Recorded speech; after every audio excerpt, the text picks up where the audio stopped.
안녕하십니까. 이병기 선교사입니다.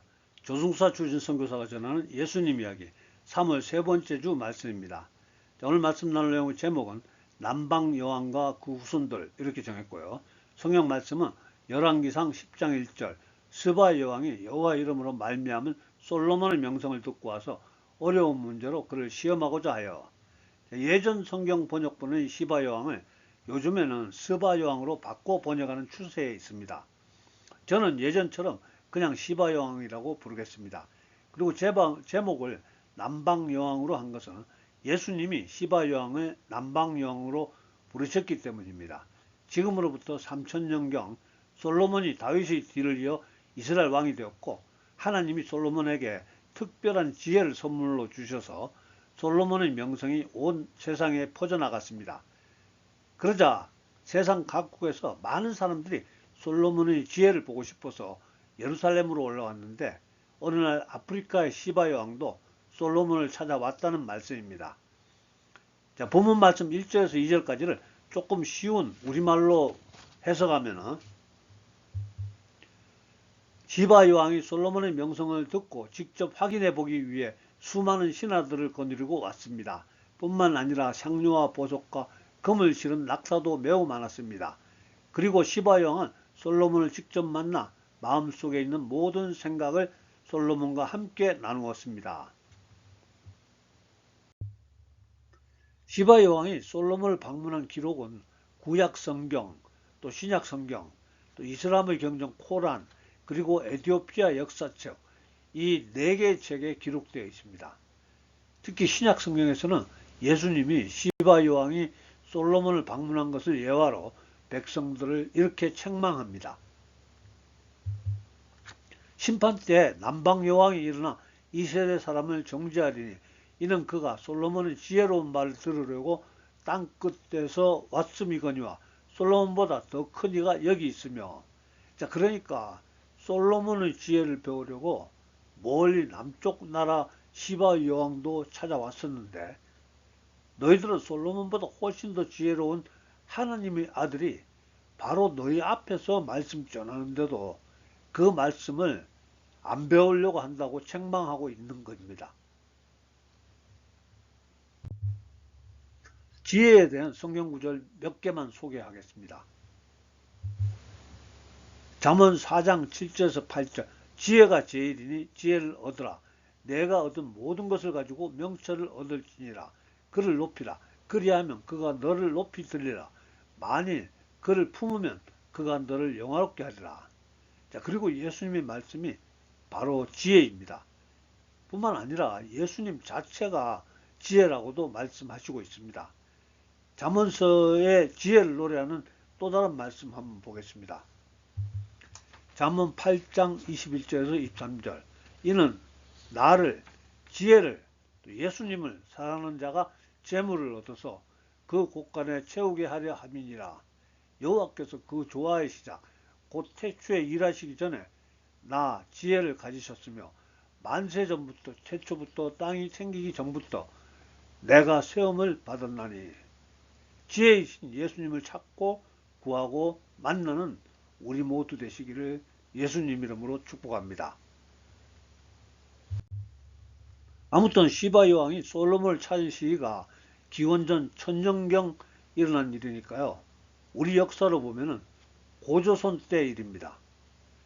오늘날 우리나라 고조선 시대의 기록이 거의 남아있지 않는데 반해 시바 여왕의 예루살렘 방문 에피소드가 여러 종류의 책에 기록으로 남아있다는 것은 특별한 것입니다. 시바 여왕이 어느 나라였는지에 대한 추론은 아직도 분분한데요. 대체로 에티오피아 여왕이라는 설이 가장 많은 설득력을 가지고 있습니다. 또한 에티오피아 역사도 자신들이 고대 왕국이 시바 여왕과 솔로몬 왕 사이에 태어난 아들인 메네렉 1세로부터 시작되었다고 말하고 있습니다. 예루살렘을 방문한 시바 여왕이 솔로몬과 하룻밤을 함께 보낸 후에 자기 나라에 돌아와 낳게 된 아들이 메네릭 1세고요. 그래서 성인이 되어서 아버지 솔로몬을 보러 예루살렘을 방문했다고 합니다. 솔로몬 왕은 시바 왕국에서 자기를 만나러 온 아들이 다시 시바 왕국으로 돌아갈 때 이스라엘 각 지파에서 1000명씩을 차출해서 모두 12,000명을 수행원으로 아들나라에 보냈고요. 그때 법궤도 함께 보냈다는 전설이 있습니다. 시바 여왕이 죽고 메넬 1세는 솔로몬의 아들로서 에티오피아의 유대인의 왕조를 열게 되는데요. 솔로몬의 아들로 시작된 그 왕조가 3000년이 지속되어 가지고 225세대를 지나오며 지속되다가 1974년 에티오피아 마지막 황제인 셀라시에 황제의 퇴위와 함께 끝이 나게 되었다고 합니다. 그런데 솔로몬의 후손 왕조 셀라시에 황제가 집권하고 있던 1974년 그때 한 육군 소령의 쿠데타로 셀라시에 황제가 퇴위하고 이후 내전을 포함한 불안정한 공산체제로 오랫동안 전국이 혼란스럽게 지속되었다고 합니다. 그렇게 에티오피아는 지금도 여전히 1인당 국민소득 1000달러 정도의 가난하고 불안정한 연방민주공화국을 유지하고 있습니다. 흥미있는 일은 셀라시에 황제 제임스의 1951년 6.25 전쟁 당시 그가 우리나라를 위해서 군대를 참전시켰는데요. 참전 부대의 출정식에서 셀라시에 황제는 이렇게 말했다고 합니다. 이길 때까지 싸워라. 그게 불가능하다면 죽을 때까지 싸워라. 그리고 참전하는 에티오피아 대대에게 항류라는 호칭을 부여했고요. 그렇게 5차례에 걸쳐서 한국에 파병된 에티오피아 참전용사는 총 3,518명에 달합니다.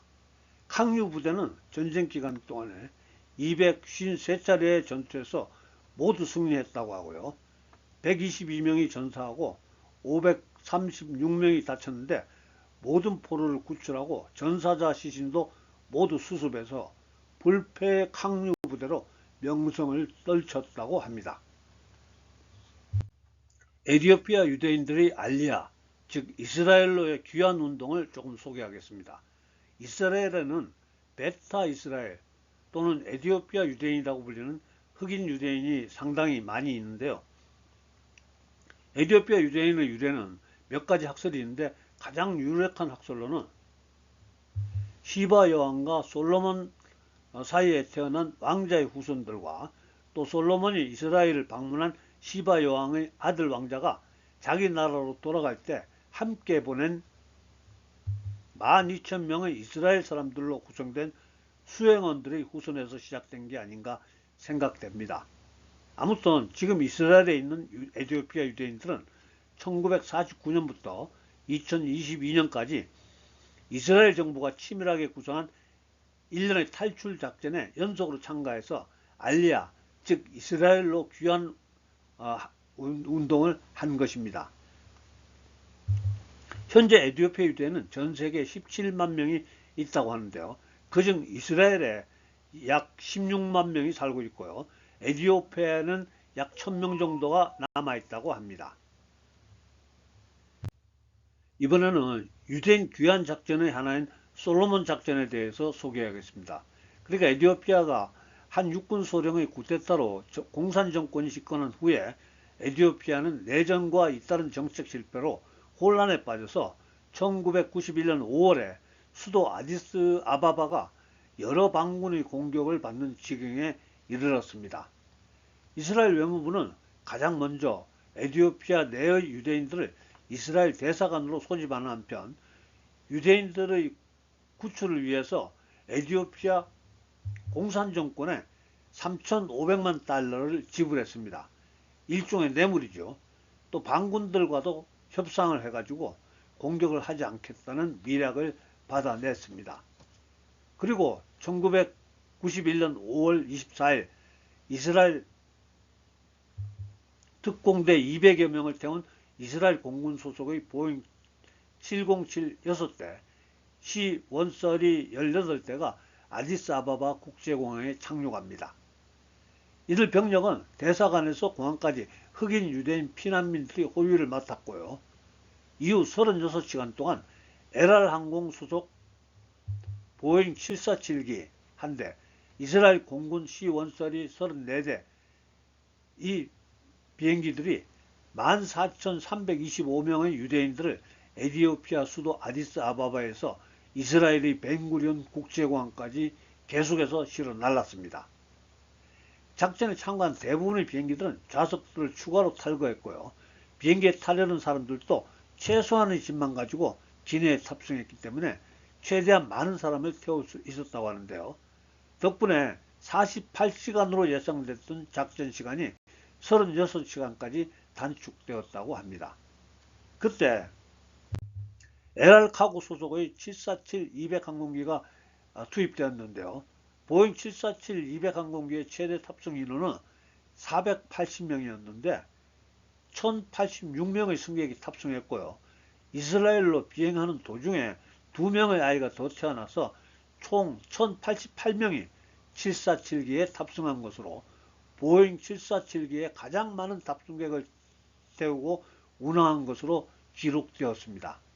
이들은 모두 무사히 이스라엘에 도착했는데요. 이와 같이 가장 많은 탑승객을 747에 탑승한 사실은 기네스북에 등재되어 있다고 합니다. 법궤의 행방에 대한 이야기 하나 소개하겠습니다. 법궤는 지금부터 3500년 전 출애굽 없이 모세가 시내산에서 10계명이 기록된 돌판 2개를 하나님으로부터 받았고, 법궤는 그 돌판을 보관한 나무 상자입니다.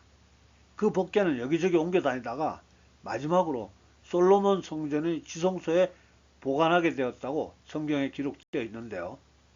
다윗성에 보관하고 있던 법궤를 솔로몬 성전 지성소로 들어오는 장면을 성경은 열왕기상 8장 6절에 제사장들이 여호와의 언약궤를 자기의 처소로 메어드렸으니 곧 성전의 내소인 지성소 그룹들의 날개 아래라. 날개 아래 여호와의 언약궤는 법궤를 말합니다. 그리고 제사장들이 법궤를 지성소에 들여놓고 나올 때 장면을 열왕기상 8장 10절에서 11절 제사장들이 성소에서 나올 때 구름이 여호와의 성전에 가득하며 제사장들이 그 구름으로 말미암아 능히 서서 섬기지 못하였으니 이는 여호와의 영광이 여호와의 성전에 가득함이었더라. 그런데 성경 기록상으로는 그 후에 법궤의 행적이 묘연합니다. 물론 나중에 한번 법궤에 대한 언급은 있었지만은 법궤가 어디에 있었더라고는 기억되지 않았습니다. 근데 에티오피아 역사서에 따르면은 시바 여왕과 솔로몬 사이에서 태어난 메네릭은 장성해서 아버지를 찾아 예루살렘에 가서 3년 머물렀고, 솔로몬 왕은 돌아가는 아들을 위해서 12지파에서 성직자와 학자 등 각 1000명씩을 뽑아 모두 12,000명을 동행시켰는데, 이때 솔로몬의 아들 메네릭이 법궤를 함께 가지고 왔다는 겁니다. 자기들 역사서에 그렇게 적혀 있대요.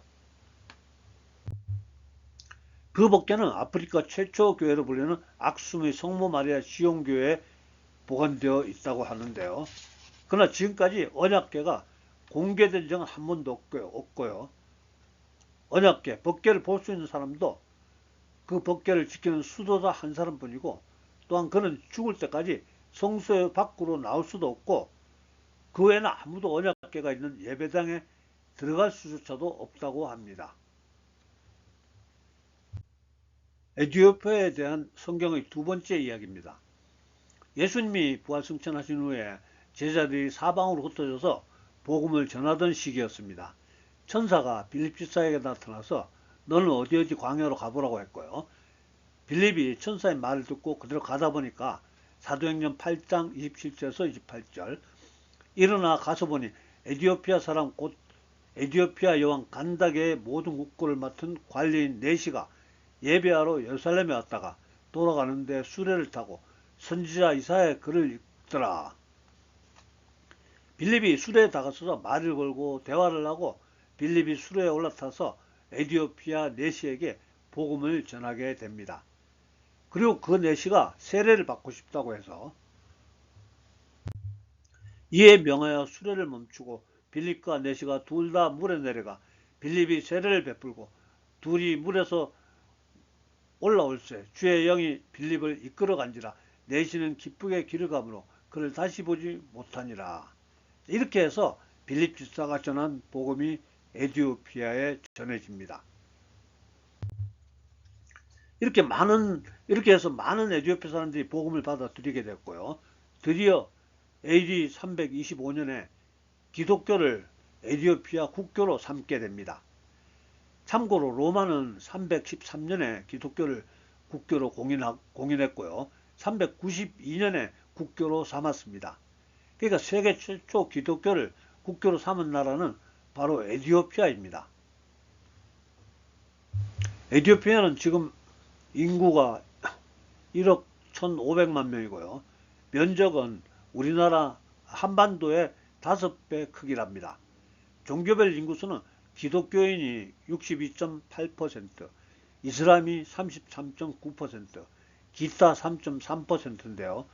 기독교 종파별로는 에디오피아 정교회가 43.5%, 개신교, 기독교가 18.6%, 가톨릭이 0.7%입니다. 여기서 에디오피아 정교회가 바로 필립 집사가 전한 복음을 받아들였던 그 기독교가 이어져 내려온 종교입니다.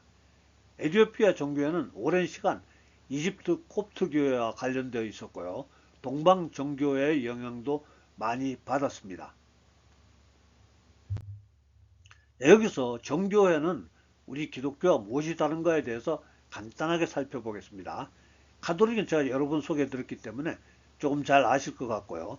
정교회는 자기들이 초기 기독교의 전통과 신앙의 본질을 변형시키지 않고 그대로 잘 보존했다는 겁니다. 지금으로부터 약 1000년 전부터 정교회라는 이름을 사용하면서 로마 가톨릭과 완전히 분리되었고요. 정교회 특징은 로마 교황처럼 한 사람이 전체를 다스리는 거 아니고 국가나 지역별로 독립적인 체제를 만들어서 유지한다는 겁니다. 예를 들어 그리스 정교회, 또 러시아 정교회, 에디오피아 정교회 식입니다. 나머지는 로마 가톨릭과 비슷합니다. 그렇다면 에디오피아 정교회의 특별한 특징은 무엇일까요? 그들은 구약 성경의 전통을 많이 유지하고요. 그래서 토요일 안식을 거룩하게 지키고 일요일인 주님의 날, 그날도 거룩하게 지킵니다. 두 번째로는 자기들이 법궤를 보관하고 있다고 주장하면서 자기들의 정통성을 자랑합니다. 세 번째로는 우리 기독교에서 외경으로 분류한 여러 가지 성경을 정경으로 인정해서 모두 81권의 성경을 사용합니다. 우리는 66권입니다. 가톨릭은 73권이고요. 자, 말씀 정리합니다. 오늘은 남방 여인과 그 후손들이라는 제목으로 성경에 기록된 에디오피아라는 주제를 가지고 그냥 이야기를 시작했습니다. 성경에는 솔로몬과 시바 여왕의 만남을 간략하게 기술했었지만 그들의 후손들이 3000년을 이어 내려와서 에디오피아 유대인이라는 이름으로 알리아 운동에 동참하고 지금의 이스라엘로 돌아와서 함께 살고 있는 모습이 참 신기하죠.